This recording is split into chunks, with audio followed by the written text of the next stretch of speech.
ఈ సమయాన్ని, విలువైన సమయాన్ని అప్పగిద్దాం. Praise the Lord brother. Praise the Lord brother. Thank you. దేవుడి నామంలో మీ అందరికీ శుభవందనాలు. దేవుడు మరొకసారి తన మాటలు వినడానికి, నాతో సైతం వినడానికి దేవుడు కృపించినందుకు దేవుడికి వేలాది వందనాలు స్తోత్రాలు తెలియజేస్తున్నాను.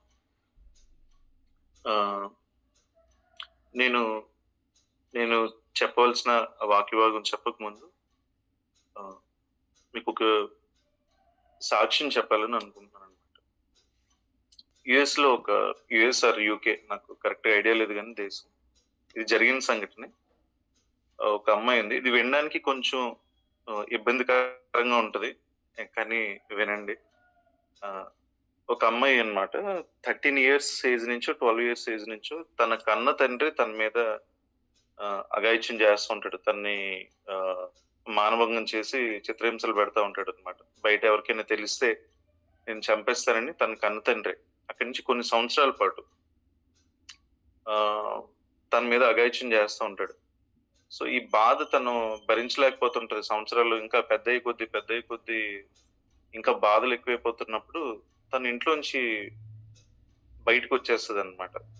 ఇంట్లోంచి బయటకు వస్తుంది. ఎలా వస్తుంది అంటే వాళ్ళ మదర్కి చెప్పి వస్తుంది, అమ్మ నేను హైయర్ స్టడీస్కి నేను వేరే దగ్గరికి వెళ్ళి చదువుకుంటాను అని చెప్తే వాళ్ళ తల్లి పాప నిజమే అనుకుంటుంది అనమాట. బాయ్ చెప్తుంది. ఆ అమ్మాయి సాక్ష్యంలో చెప్తుంది అనమాట, అదే తన చివరి వీడ్కోలు అని నా తల్లికి తెలీదు, అది నాకు మాత్రమే తెలుసు. ఇంకా మళ్ళీ ఇప్పటికీ ఇంటికి నేను చేరనని నాకు మాత్రమే తెలుసు. ఎందుకంటే తను పడుతున్న శ్రమ అక్కడ. సో బయటకు వచ్చేస్తుంది. బయటకు వచ్చేసి ఏదో దగ్గరలో ఉన్న ఒక ఊరు వెళ్తుంది. ఒక పార్క్లో కూర్చుని ఉంటుంది అనమాట. పార్క్లో కూర్చుని తన జీవితంలో జరిగిన దాన్ని అంతటిని బట్టి ఏడుస్తూ ఉంటుంది, బాధపడుతూ ఉంటే ఒక పెద్ద అయిన, అంటే ఒక తాతగారి వయసు అనమాట, వచ్చి అమ్మ ఏం జరిగింది ఏంటి అంటే తన బాధ అంతా చెప్పుకుంటుంది ఆ పెద్ద ఆయనకి. అమ్మ నువ్వు ఇలా బయట ఎక్కడ ఉండడం నీకు సేఫ్ కాదమ్మా, ఏదో జరిగింది, నీకు మంచి జీవితం దేవుడు ఇస్తాడు అది ఇది అని చెప్పి నువ్వు నా దగ్గర ఉండొచ్చు, నా మనవరాలతో సమానం అని ఇంటికి తీసుకెళ్తాడు. ఇంటికి తీసుకెళ్ళి తను కూడా అదే పని చేస్తాడు. తను కూడా తన్ని మానభంగం చేస్తాడు అనమాట. తన్ని ఫిజికల్ గా చాలా హెరాస్ చేస్తాడు. ఇంకా అమ్మాయికి హోప్లెస్ అయిపోతుంది అనమాట. మనుషులంటేనే చిరాకు వస్తుంది, మగవాళ్ళంటే ఇంకా అసహ్యం వేస్తుంది అనమాట. సో అప్పుడు తను ఒక నిర్ణయం తీసుకుంటది, నేను ఎలాగోలాగా నా చుట్టూ ఉన్న మగవాళ్ళందరినీ నేను నాశనం చేయాలి అన్న ఒకే ఒక ఆలోచన ఉంటుంది అనమాట. ఇద్దరు మగవాళ్ళ వల్ల నా జీవితం నేను పాడు చేసుకుంటున్నా, నా జీవితం ఇలా నాశనం అయిపోయింది. సో మగవాళ్ళందరి మీద నేను కక్ష తీర్చుకోవాలి అని అనుకుంటది. దానికి ఏకైక మార్గం ఏంటంటే ప్రాస్టిట్యూషన్ ఎంచుకుంటది, వ్యభిచారాన్ని ఎంచుకుంటది అనమాట. వ్యభిచారాన్ని ఎంచుకుని వేరే ఊరు వెళ్తుంది. వేరే ఊరు వెళ్ళి అక్కడ కొన్ని పరిచయాలు ఏర్పడుతూ ఉంటాయి. పరిచయాలు ఏర్పడిన తర్వాత ఒక అమ్మాయి ద్వారా ఆ ప్రాస్టిట్యూషన్ లోకి వెళ్తుంది. ప్రాస్టిట్యూషన్ లోకి వెళ్ళినప్పుడు తన ఏకైక గోల్ ఏంటంటే ఈ ప్రాస్టిట్యూషన్ ద్వారా వచ్చిన మగాళ్ళని ఏదో ఒక రకంగా వాళ్ళని నాశనం చేయాలి. ఇది తన కోరిక అనమాట. మత్తు పదార్థాలకు అలవాటు పడుతుంది. సో ఆ ప్రాస్టిట్యూషన్ జరుగుతున్నప్పుడు అసలు ఈ ఆలోచన రాకముందు ప్రాస్టిట్యూషన్కి వచ్చిన తర్వాత ప్రాస్టిట్యూషన్ కూడా రాదు, మళ్ళా మూడో వ్యక్తి వల్ల ఇబ్బంది పడుతుంది. మూడో వ్యక్తి గురించి నేను చెప్పడం మర్చిపోయాను. సో వేరే ఊరు వచ్చేస్తుంది, సిటీకి వస్తుంది, ఒక అమ్మాయి పరిచయం అవుతుంది. అమ్మాయి ఏం చేస్తుంది అంటే ఈ క్లబ్లకి వాటికి అలవాటు చేస్తుంది అనమాట. ఆ క్లబ్ లో ఒక కుర్రోడు పరిచయం అయ్యి తను ఇదంతా తెలుసుకుంటాడు. ఈ పరిచయం చేసుకుని తండ్రి వల్ల, తర్వాత ఇంకొక వ్యక్తి వల్ల ఇలా జరిగినప్పుడు ఓదార్చినట్టు చేసి నేను పెళ్లి చేసుకుంటాను వచ్చేసే నాతో అని ఇంకా ఒక పెద్ద సిటీకి తీసుకుని వెళ్తాడు అనమాట. అక్కడ తనను వ్యభిచారంలోకి దింపుతాడు.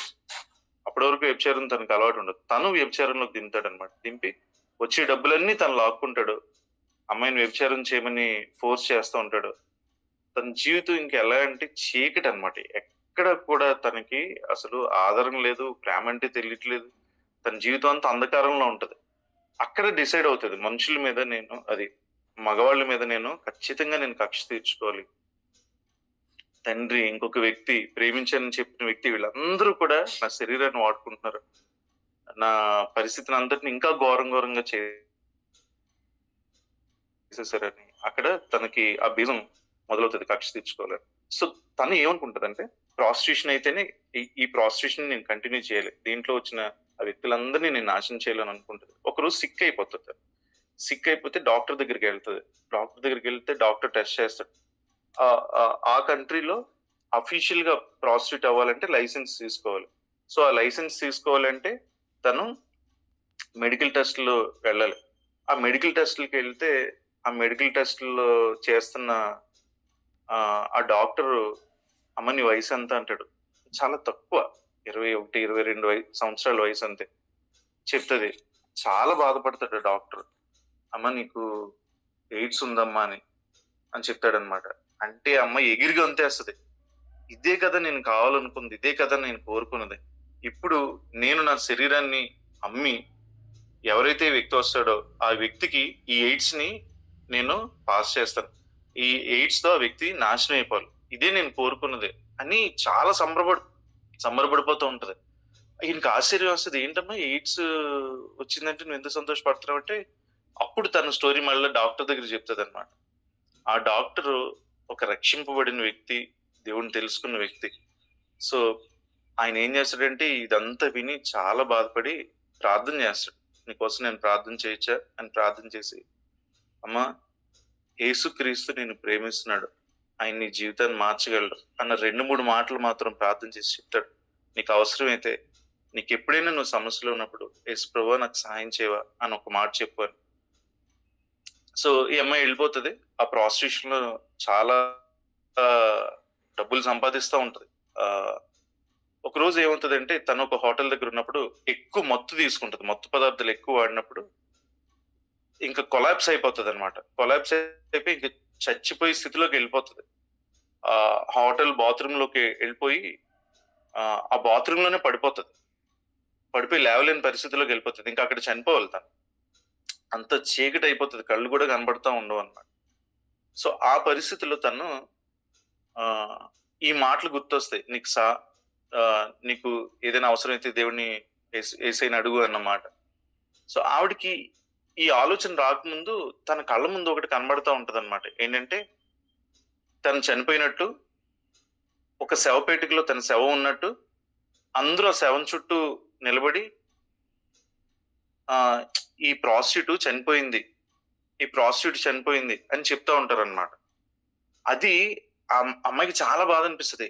నేను ప్రాస్టిట్యూట్ గా చనిపోవడానికి నాకు ఇష్టం లేదు, ఇన్నాళ్ళు నేను పడిన బాధలు చాలు, నేను చనిపోయిన తర్వాత కూడా నాకంటూ ఒక విలువ లేకుండా నేను చనిపోవడం, యాజ్ ఏ ప్రాస్టిట్యూట్ నేను చనిపోవడానికి, ఈ భూమిని వదిలిపెట్టడానికి నాకు ఇష్టం లేదు అని మనసులో అనుకుంటుంటది, కానీ లేవలేని పరిస్థితి, ఓపిక లేదు.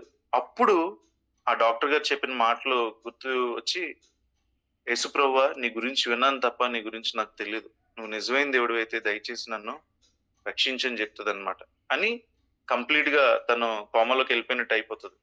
సో తనకు మళ్ళీ మెలకు వచ్చేసరికి అంబులెన్స్ లో ఉంటదన్నమాట. కళ్ళు తెరిచేసరికి అంబులెన్స్ లో ఎలా ఉందో తనకు తెలియదు. మళ్ళా కళ్ళు మూసుకుంటుంది. మెలకు వచ్చేసరికి హాస్పిటల్లో డాక్టర్ ట్రీట్ చేస్తూ ఉంటాడు. కళ్ళు తెరిచేసరికి చెప్తాడు అనమాట, అమ్మ నీ అణువు కూడా మత్తు పదార్థాలతో నిండిపోయింది, నువ్వు బ్రతుకున్నావంటే అది కేవలం నువ్వు ఎవరినైతే పూజిస్తున్నావో ఆ దేవుడే, నువ్వు ఎవరినైతే ప్రార్థించావో ఆ దేవుడి వల్లే నువ్వు బ్రతుకున్నావు, నువ్వు బ్రతకడం అనేది అసలు అసాధ్యం అని చెప్తాడనమాట. మళ్ళా కళ్ళు మూసుకుంటది. కళ్ళు మూసుకున్న తర్వాత ఇంకా లేస్తుంది. లేచిన తర్వాత అప్పుడు యేసుప్రభుకి తన హృదయాన్ని అప్పగిస్తుంది అనమాట. ప్రభు నువ్వు నన్ను మార్చావు అని. ఎప్పుడైతే హృదయాన్ని తనకి యేసుప్రభుకి అప్పగించిందో తన పాపాలన్నిటినీ దేవుడు క్షమిస్తాడనమాట. తను కంప్లీట్ గా ఒక న్యూ పర్సన్ కింద మారిపోతుంది.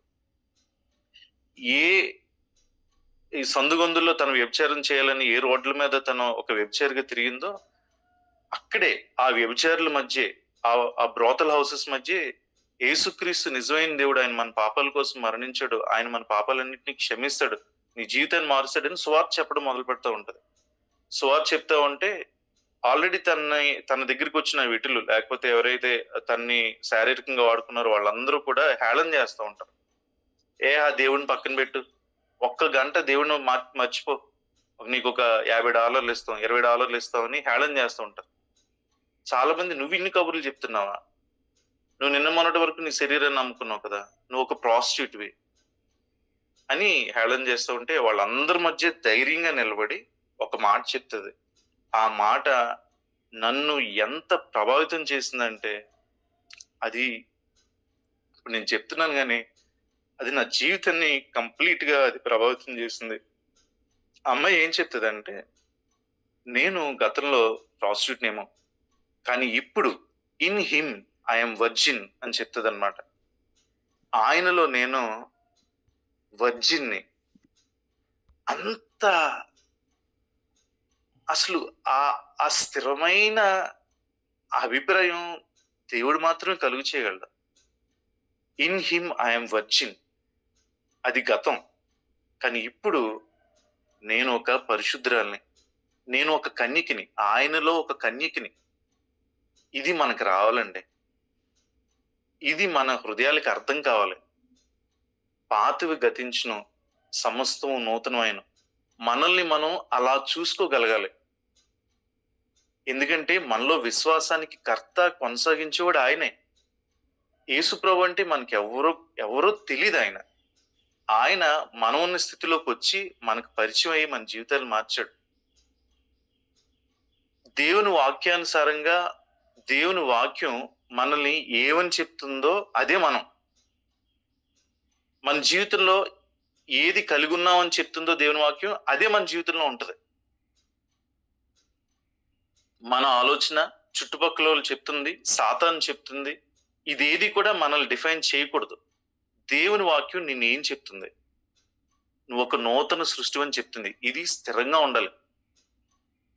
చాలాసార్లు మనం దేవుణ్ణి మనలోంచి, మన భావాల్లోంచి, మన ఎమోషన్స్ లోంచి, మనకున్న జ్ఞానంలోంచి, మనకున్న మానవ నైజంలోంచి అర్థం చేసుకోవాలని ప్రయత్నం చేస్తూ ఉంటాం. కానీ దేవుని వాక్యంలోంచే అర్థమవుతాడు. అలాగే మనల్ని మనం అర్థం చేసుకోవడానికి ప్రయత్నం చేస్తూ ఉంటాం. పాతకాలంలో మనం ఏంటో అదేమో, కానీ ఇప్పుడు మనల్ని దేవుని వాక్యం ఏం చెప్తుందో అదే మనం. నువ్వు నూతన సృష్టివి. వింటున్న మనం అందరూ నూతన సృష్టి. పాత జీవితం అంతా గతించిపోయింది. దేవుడు నిన్ను ఒక నీతిమంతుడిగా, పరిశుద్ధుడిగా, తన బిడ్డగా చూస్తున్నాడు అనమాట. అది నువ్వు చూడగలిగితే, అది నేను చూడగలిగితే మనకంటే ధనిలు ఇంకొకరు లేరు. ఎందుకంటే ఈ క్రొత్త నిబంధనకి ఆయన పూటకాపరిగా ఉన్నాడంట. He is the guarantor. అంటే మనం ఏదైనా లోన్ తీసుకున్నప్పుడు గ్యారంటీ సంతకం పెడతారు చూడండి. ఆడు కాకపోతే నేను చూసుకుంటానండి, నేను హామీ, నేను జామీను నేను చెల్లిస్తానని చెప్తాడు కదా. అలాగే ఈ నూతన నిబంధన, దీనికి యేసుప్రభు పూటకాపరి. He's the గ్యారంటీయర్.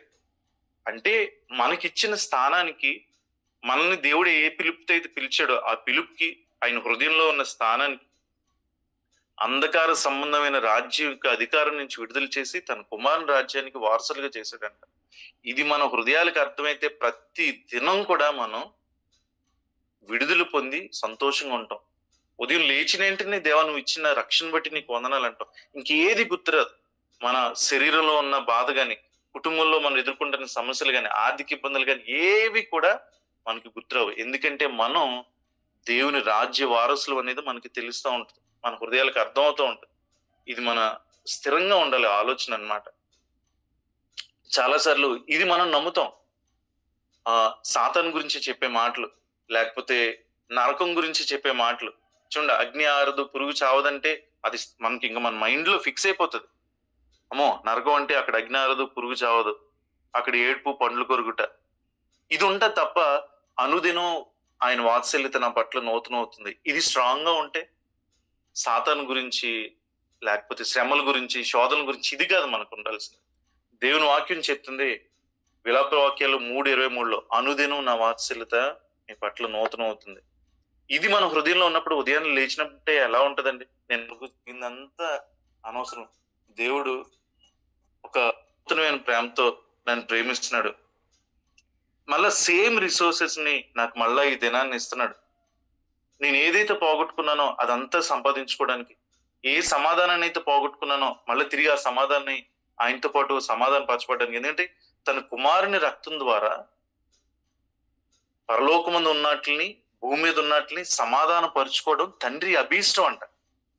మనం అనుకుంటాం కాళ్ళ వేళ్ళ పడి ఆయన్ని గోజాడి ఏడ్చి దొర్లి ఆ పోయిన సమాధానాన్ని, ఆ పోయిన మొదటి ప్రేమని, ఆయనతో రిలేషన్ ఎస్టాబ్లిష్ చేసుకోవడానికి మనం ఏదో చేయాలనుకుంటాం. కానీ దేవుని వాక్యం ఏం చెప్తుందంటే, అందుకే సత్యం మిమ్మల్ని స్వతంత్రం చేస్తుంది. దేవుని వాక్యమే సత్యం. ఆ వాక్యం ఏం చెప్తుందంటే, సమాధానం పరుచుకోవడానికి నువ్వు కాదు సిద్ధంగా ఉంది, నేను ఆతృత పడుతున్నాను, అది నా అభీష్టం. క్షమించడానికి సిద్ధ మనసు కలిగినోడని దేవుడు వాక్యం చెప్తుందన్నమాట. దేవుని హృదయం, దేవుని వాక్యం మనకు అర్థమైనప్పుడు మనం ధైర్యంగా ఆయన ముందుకు వెళ్తాం అనమాట. ఆ రిలేషన్ ఎస్టాబ్లిష్ అవడానికి, ఆ రిలేషన్ కంటిన్యూ అవడానికి, ఆ రిలేషన్ స్థిరంగా ఉండడానికి ఆయన రోజు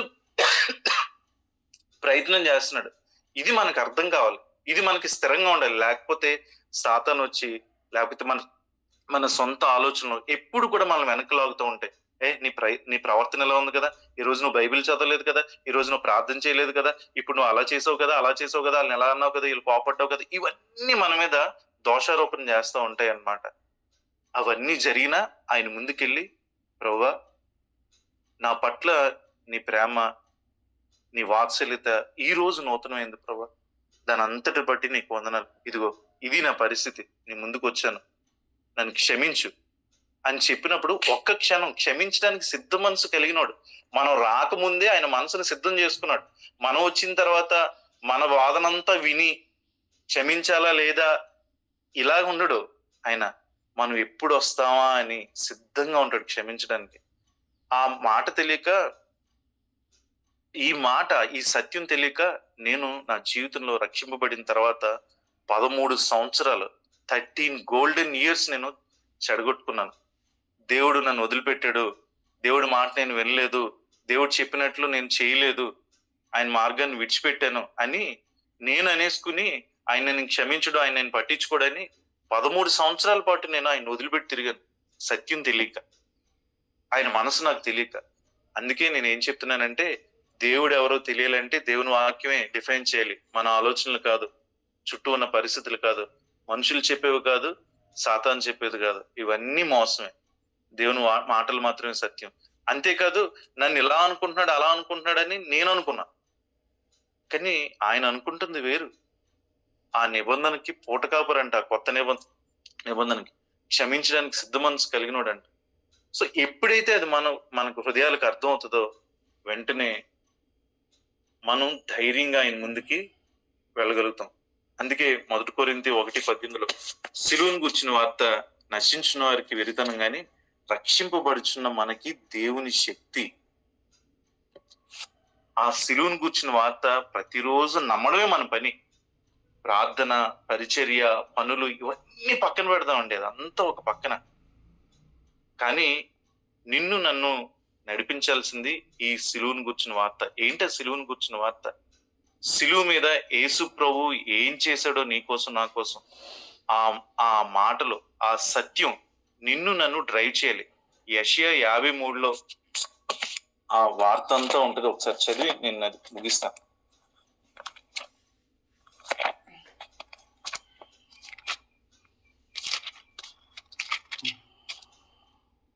యెషయా 53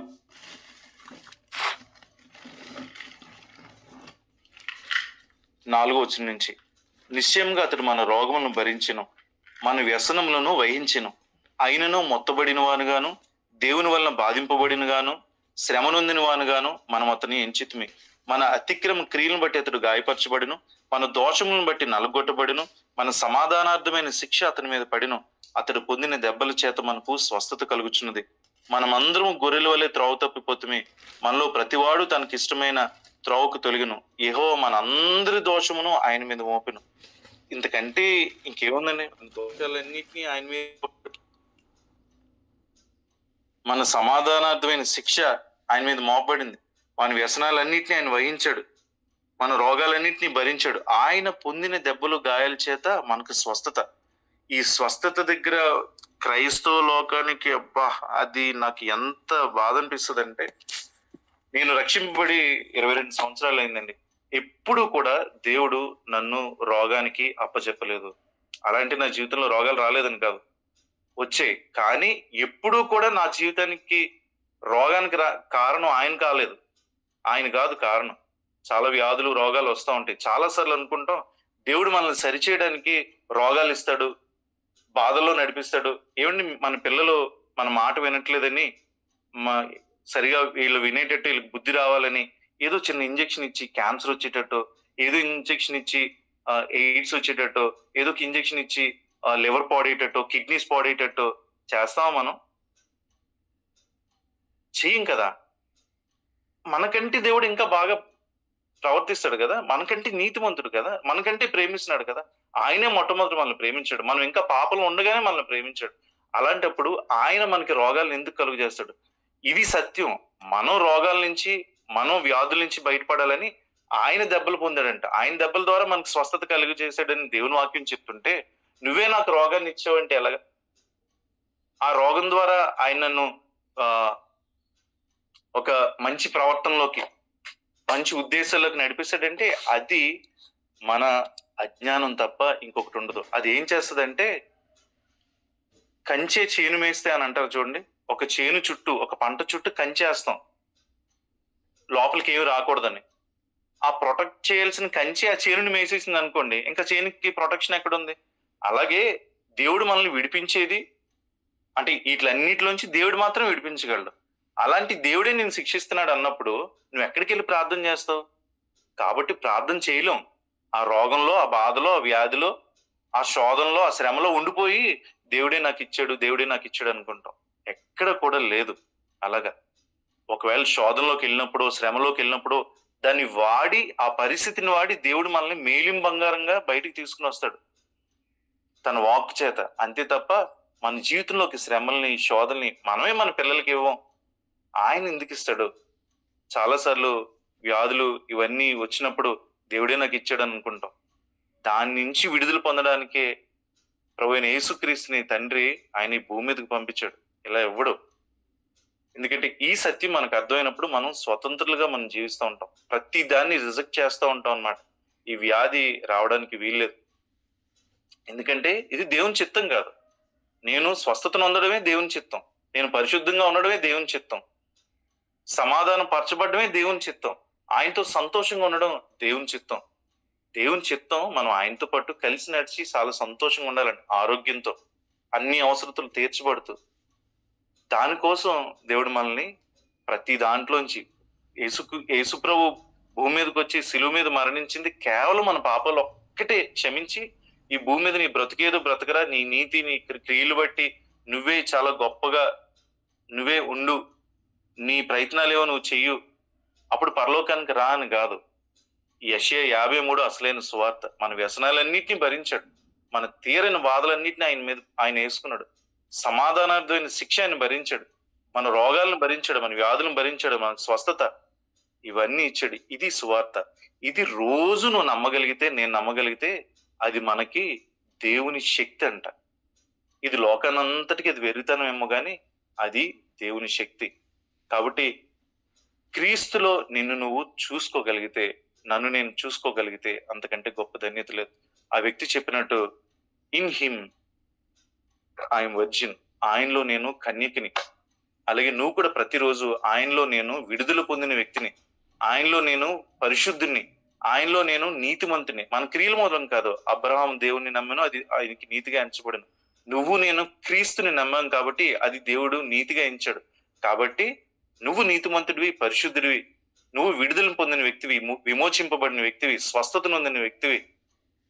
ఆయన దృష్టిలో చాలా వాల్యుబుల్ పర్సన్ నువ్వు, చాలా వాల్యుబుల్ పర్సన్. ఎంత వాల్యుబుల్ పర్సన్ అంటే యేసుప్రభువే చెప్పాడు, ఒకడు తన లోకంలో ఉన్నదంతటిని సంపాదించుకుని తన ప్రాణాన్ని పోగొట్టుకుంటే ఏంటి ఉపయోగం అని. అంటే నీ ప్రాణం లోకంలో ఉన్నదాన్ని అంతటినీ వాల్యూ చేస్తే దానికంటే ఎక్కువ. లోకంలో ఉన్న బంగారం, వజ్రాలు, లోకంలో ఉన్న వైడూర్యాలు, లోకంలో ఉన్న సమస్తం దాని అంతటికి వెలకడితే దానికంటే నువ్వు నేను ఆయనకి చాలా ఎక్కువ. కాబట్టే మామూలు వేళ చెల్లించలేదు, తన పరిశుద్ధమైన రక్తాన్ని చిందించి నిన్ను నన్ను విమోచించుకున్నాడు. ఆయన మనకిచ్చిన వెలని, ఆయనకి మనకిచ్చిన ఆ వాల్యూని మనం ఐడెంటిఫై చేయడమే. అందుకే ఒక భక్తుడు చెప్తాడనమాట, know your god as your father. ఈ మెచ్యూరిటీలోకి మనం అందరం రావాలి. ఆయన మనకి దేవుడు మాత్రమే కాదు, తండ్రి. తండ్రి హృదయం మనకి అర్థం అవుతూ ఉండాలి. తండ్రి హృదయం మనకి అర్థం అవుతూ ఉండాలి. ఆయన మనల్ని ఎంత ప్రేమిస్తున్నాడో, ఎంత కనికరం చూపిస్తున్నాడో, కృప చూపిస్తున్నాడో, ఆయన ఉద్దేశం ఏంటో, ఎంత ఉన్నతంగా మన గురించి ఆలోచిస్తున్నాడో ప్రతి దినం దాన్ని మనం మెడిటేట్ చేయగలిగితే. అందుకే సారీ, చిన్న ఒక నిమిషం నేను ఎక్కువ తీసుకున్నాను, క్షమించండి. ఈ భాగం నేను చదివేసి ఎఫెసీ పత్రిక నేను ముగిస్తాను. ఇది పౌలు క్రైస్తవ సమాజానికి, విశ్వాసులందరి కోసం చేస్తున్న ప్రార్థన.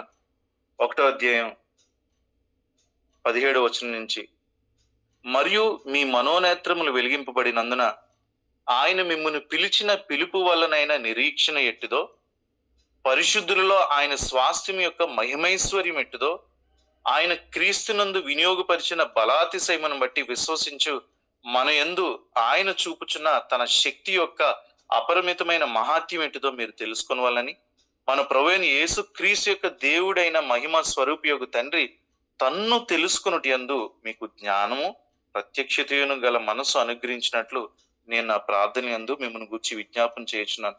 రోజు మనం తెలుసుకోవాల్సింది ఏంటంటే తండ్రిని గురించి. మనకి ఏ స్వాస్థ్యాన్ని అయితే ఇచ్చాడో, ఏ మహిమైశ్వర్యాన్ని అయితే పరిశుద్ధులతో పాటు పాల్పంపులు పొందడానికి ఇచ్చాడో, మనలో ప్రతి దినం ఆయన చూపుతున్న ఆ అపరిమితమైన శక్తి మనల్ని ఆ సమాధిలో నుంచి, ఆ నరకపు అంటే మనం అందరం ఆ మరణానికి జోగుతున్నప్పుడు ఆ స్థితిలో నుంచి, పాపంలోంచి విడుదల చేసిన ఆయన పునరుత్థాన శక్తి, ఆ శక్తి యొక్క బలం, దీని అంతటికి వెనక తండ్రి హృదయం. ఇవన్నీ నువ్వు తెలుసుకోవాలని నేను ప్రార్థన చేస్తున్నానని చెప్తున్నాడు అనమాట. రోజు మనం తెలుసుకోవాల్సింది ఇది, ఇంకొకటి కాదు. దేవుని హృదయం మనకు అర్థమైనప్పుడు మనం ఏంటో అర్థమవుతుంది. ఆయన హృదయంలోకి చూసినప్పుడు ఆయన హృదయంలో మనం ఎంత ఉన్నతంగా ఉండడం అర్థమవుతుంది అనమాట. సో నేను ఇది ఒకటే చెప్పగలనండి, నిన్ను డిఫైన్ చేసేది దేవుని వాక్యం, నువ్వేంటో చెప్పేది దేవుని వాక్యం. దేవుడు నీ గురించి ఏం చెప్పాడో అదే నువ్వు ఆలోచిస్తుంది. మనుషులు చెప్తుంది, సాతాను చెప్తుంది కాదు. నువ్వు ఒక నూతన సృష్టి, పాతవన్నీ గతించిపోయి ఇప్పుడు క్రీస్తు యేసునందు వారికి ఏ శిక్షా విధి లేదు. నీ హృదయం నీకు చెప్తుంది కదా నువ్వు యేసుక్రీస్తు నమ్మినట్లు, కాబట్టి ఏ శిక్షా విధి కింద కూడా నువ్వు రావు. ఒకవేళ కుడి ఎడమకి తొలగిపోతే పరిశుద్ధాత్మ దేవుడు నీకు సహాయకుడిగా ఉండి ఇది తిన్నని మార్గం అని ఒక మెల్లని స్వరంతో నీతో చెప్తా ఉంటాడంట. రోజు మనం దాన్ని గ్రహించడమే. దేవుని వాక్యం చదువుతున్నప్పుడు ఇక్కడిక్కడ ఏరియాలో మనం సరిచేపడాలని దేవుడు చెప్తా ఉంటాడు. ఎందుకంటే ఆ తిన్నని మార్గంలో నడవాలని, ఆ ఇరుకు మార్గంలో ప్రయాణించి పరలోక రాజ్యాన్ని చేరాలని. కాబట్టి దేవుడు ఇంత కృప మనకి ఇస్తున్నాడు, ఎంత ప్రేమిస్తున్నాడు, అనుదినం తన వాత్సల్యతని మన మీద చూపిస్తున్నాడు. కాబట్టి ఉదయాన్నే లేచినండి, దేవా నువ్వు నాకు ఇచ్చిన జీవితాన్ని బట్టి వందనాలు, నీ రక్షణ బట్టి నీకు వందనాలు, నీ వాత్సల్యతను బట్టి, నీ ప్రేమను బట్టి, నీ కనికరాన్ని బట్టి వందనాలని మనం ఆ హృదయంతో మనం మొదలు పెడితే మన జీవితాన్ని, ఆ డైలీ వాక్ ని మనకంటే ధన్యులు లేరు. అందుకే పాల్ యాంగ్చో గారు ప్రతిరోజు 5 గంటలు ప్రార్థన చేస్తారంట. మొట్టమొదటి గంట అంతా దేవుడు తనకి ఇచ్చిన రక్షణ బట్టి జస్ట్ థ్యాంక్స్ చెప్తాడంట, అంతే. ఆ ప్రార్థన మోకరించిన తర్వాత ప్రాబ్లమ్స్ తో వెళ్ళడు, థ్యాంక్ఫుల్ హార్ట్ తో వెళ్తాడు అనమాట. ఈ కృతజ్ఞతే మనల్ని ముందుకు నడిపిస్తుంది. ఆ అమ్మాయి ఎంత బాగా చెప్పగలిగింది, నేను ఒక నూతన సృష్టి, కృతజ్ఞత హృదయంతో చెప్పగలిగింది అనమాట. సో దేవుడు మరొకసారి ఆయన ఎంత ప్రేమిస్తున్నాడో, ఆయనలో మనం ఏంటో మనందరికీ గుర్తు చేశాడు. ఇలాగే మనం అడుగుతాం, ఇలాగే ఇంకొక ఆలోచన ఏమొద్దు. మనం అందరూ ఆయన పిల్లలం. మనకంటే ఆయన చాలా బాగా ప్రవర్తిస్తాడు, చాలా బాగా ఆలోచిస్తాడు, చాలా బాగా ప్రేమిస్తాడు. ఆయన రొట్టెని అడిగితే రాయినిచ్చే దేవుడు కాదు ఆయన. దేవుడి మాటలు దీవించును గాక.